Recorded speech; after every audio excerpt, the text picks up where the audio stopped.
Aspectos generales de las enzimas.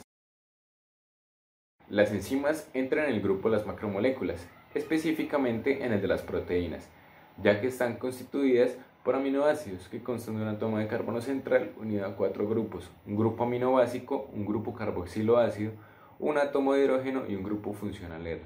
Estas por lo general poseen un peso molecular bastante elevado, que puede ir de 15.000 a varios millones de Dalton. Todas tienen capacidades catalíticas y trabajan a temperaturas cercanas al ambiente. También se clasifican dentro de los catalizadores biológicos, es decir, sustancias que sin consumirse una reacción aumentan notablemente su velocidad. Pero esto no quiere decir que logren hacer reaccionar cualquier sistema, sino que solamente aceleran las reacciones que se podrían producir espontáneamente.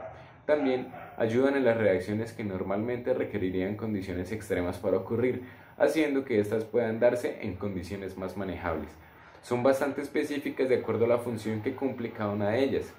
Por lo general, su nomenclatura utiliza el sufijo asa para luego nombrarlas de acuerdo al sustrato o la reacción que éstas catalicen, como por ejemplo la lipasa, que es para los lípidos, o la hidrolasa, que es para la reacción de hidrólisis, etc. Tienen un sitio activo donde ocurre la reacción, en el cual suele entrar el sustrato para luego generar los productos deseados, como se muestra en la imagen a continuación. Historia de los detergentes enzimáticos. En el año 1913, Otto Ron fue el primero en utilizar una enzima para el lavado, pero fue hasta 1960 que estos detergentes se pudieron empezar a producir masivamente con la ayuda de una bacteria llamada Bacillus licheniformis.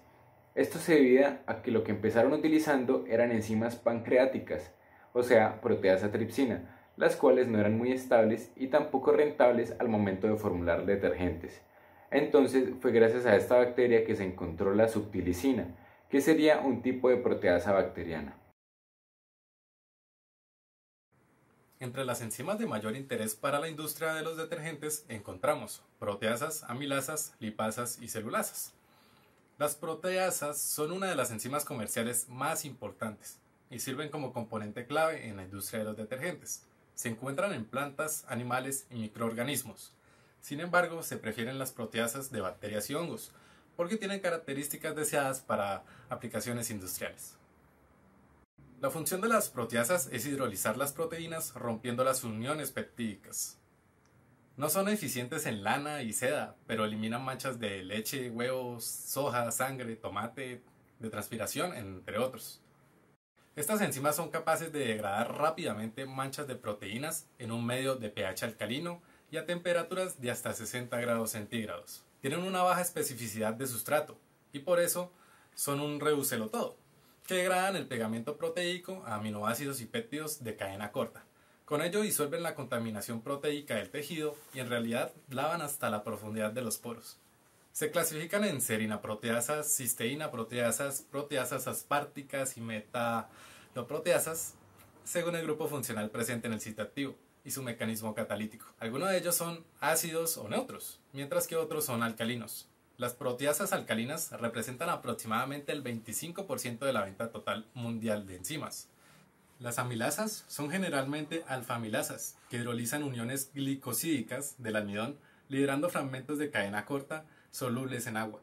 Eliminan manchas de cereales, papillas infantiles, purés, pastas, chocolate, salsas espesadas con almidón, entre otros. Las alfa-amilasas son hidrolasas que actúan sobre enlaces alfa-1,4 glicosídicos de almidón y otros compuestos relacionados para generar diversos productos como glucosa, maltosa, maltotriosa y destrina. Se derivan de varias fuentes a saber, microorganismos, plantas y animales. Sin embargo, para detergentes se obtienen de microorganismos debido a sus características deseables.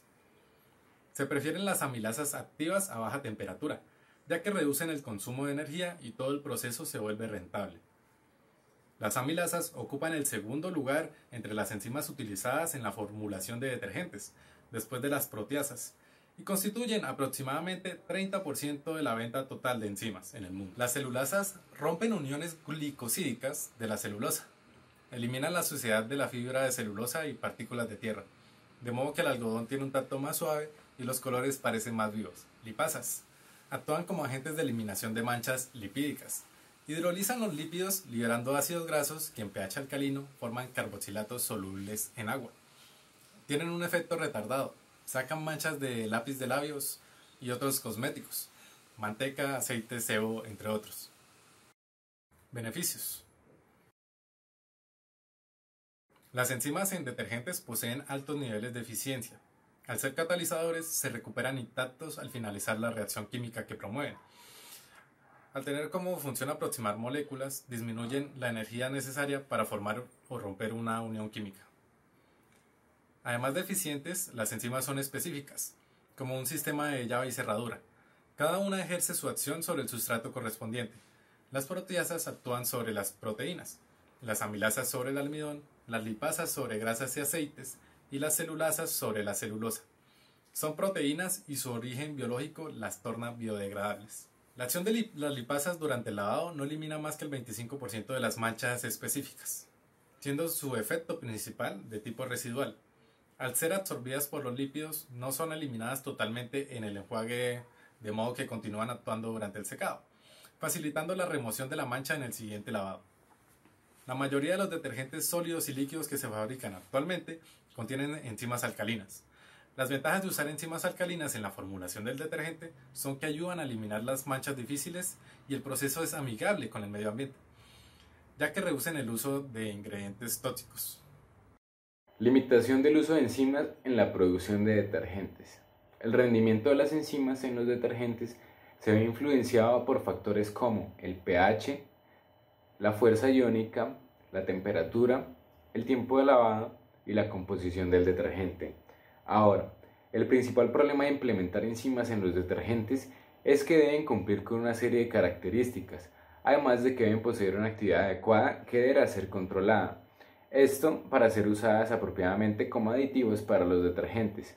Como es de esperarse, es necesario que éstas ayuden a la eliminación total de manchas y de suciedad en las telas. Sin embargo, no todas las enzimas que tienen este potencial son adecuadas para su inclusión en productos detergentes. Para solucionar este hecho, se optó por encontrar enzimas estables y específicas, así como también soluciones tecnológicas. La principal solución tecnológica se basa en la encapsulación enzimática, que permite mantener la estabilidad y la capacidad catalítica de las enzimas, de manera que sea viable su implementación como ingrediente estable de los detergentes. Esta técnica consiste en depositar membranas semipermeables sobre las enzimas, y dichas membranas solamente permiten el paso de sustrato y producto, actuando así como una especie de malla que ayudará a dosificar o controlar la velocidad catalítica. ¿Cómo se producen las enzimas de los detergentes? Primeramente, en grandes tanques de 10.000 a 100.000 litros de capacidad se cultivan los productores de enzimas. El nutriente contiene almidón degradado de antemano, de aproximadamente 5 al 15%. Esto como fuente de carbono y fuente de energía, así como un 2 a 3% de harina de habas de soja y un 2% de albumina de leche o de gelatina, como fuentes de proteína y nitrógeno, baratas, además de fosfato para estabilización del grado de acidez. Se estabiliza el medio a 121 grados centígrados con vapor durante 20 a 30 minutos y entonces se enfría. El cultivo sigue a 30 a 40 grados centígrados con un pH neutro y buena ventilación. Se genera un cultivo puro de una línea seleccionada especial de Bacillus licheniformis y se inyecta primero en matraces de agitación con medio de cultivo. El cultivo inyectado, llamado inóculo, se coloca en un bioreactor más pequeño de aproximadamente 10 a 50 litros y generalmente se almacena en otro cultivo en volúmenes de unos 500 a 1000 litros antes de ser inyectado al reactor de producción. Las bacterias usan primero las fuentes de nitrógeno fácilmente utilizables del medio. Antes de 10 a 20 horas se puede analizar en el medio la proteasa subtilicina. La alfa-amilasa colocada de antemano para la posterior degradación del almidón desaparece más tarde, mientras que la producción de proteasa sigue mientras haya proteína en el medio. Para no poner en peligro el producto deseado debido a la asentación de otros microbios, el contenido del bioreactor se enfría rápidamente a unos 5 grados centígrados. Se separan las células tras unos preparativos mediante centrifugación o filtración. Las proteasas del sobrenadante del cultivo se concentran finalmente mediante ultrafiltración. En este proceso, las membranas sirven de unidades de separación, pues tienen poros tan finos que no pueden pasar las moléculas disueltas, como las proteasas. a pesar de poder pasar agua y sales disueltas y otras pequeñas moléculas. Con este proceso las proteasas se concentran 10 veces más.